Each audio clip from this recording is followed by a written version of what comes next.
Hello traders, good day to you all. This is Christopher Glen. Today it is the 28th of April 2014 and this is a daily market review for the current market status, but at the beginning I want to go over the entire weekly announcements.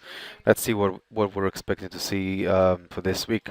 First of all, we can see that today we've got the pending home sales on the United States and trade balance on the New Zealand market.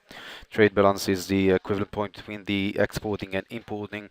A very, very good indication for the condition of economy in the New Zealand market.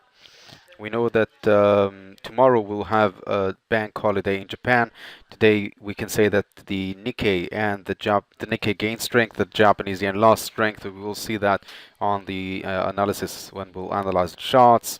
Tomorrow we're expecting to see an announcement regarding the GDP of the pound and several more announcements regarding the US dollar and the Canadian dollar. Generally, we've got a good potential for that day in terms of the currency world. No question about that, but still, I'm expecting the beginning of the week to form a quiet formation on the charts. The larger amount of liquidity I'm expecting to deliver on Wednesday. As you can see, we've got a lot of announcements from several frontiers: New Zealand, Japanese yen, euro, the US dollar, and the Canadian dollar will definitely express a variety of announcements and movements, potential to express weakness and strength in the markets, and that will definitely be the most beneficial day of the week. After that, we've got Thursday, again, general unemployment claims in the United States, Federal Bank speech over there. And we've got an ISM manufacturing PMI announcements. Friday will be a very liquidized Friday as well because of the NFP and the unemployment rate, the monthly announcements on behalf of the US market. So definitely a good Friday and Wednesdays, definitely the most liquidized days that I'm expecting to see in the market. Tuesday will just express the same potential as Wednesday. And Monday, again, we've got only two announcements that we're expecting to see. After that, we've got a very quiet day on Tuesday, and that's the weekly expectation. Now, let me take you back to the charts. I've analyzed the dollar index for the last several weeks, and I was expecting to see weakness on behalf of the dollar. Indeed, we can see that. Let's take that on the hourly chart. As you can see, indeed, this week we opened with a large downtrend movement, large weakness on behalf of the US dollar.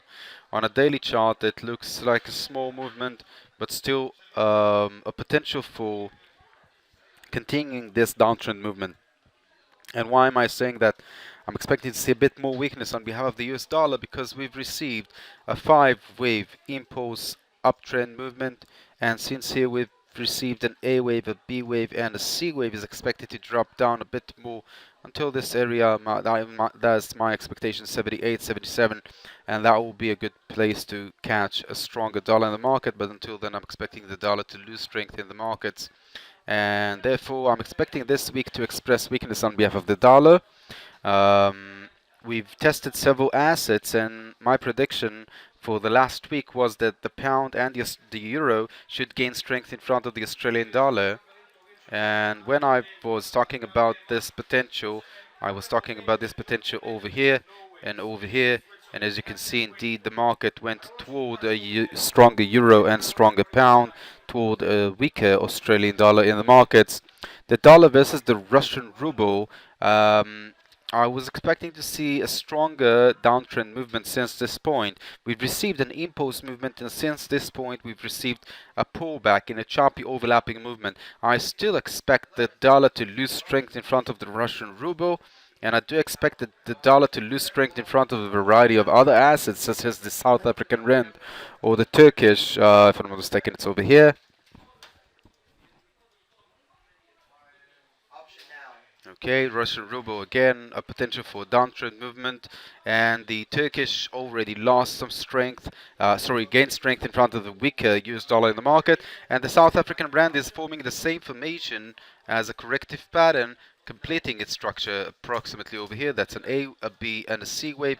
A cross and a close beyond the trend line will indicate that indeed we're going toward a lower rate. Now, I repeat, generally on a weekly chart, on a larger period, I'm expecting the dollar versus South African rand to climb higher, significantly crossing this area.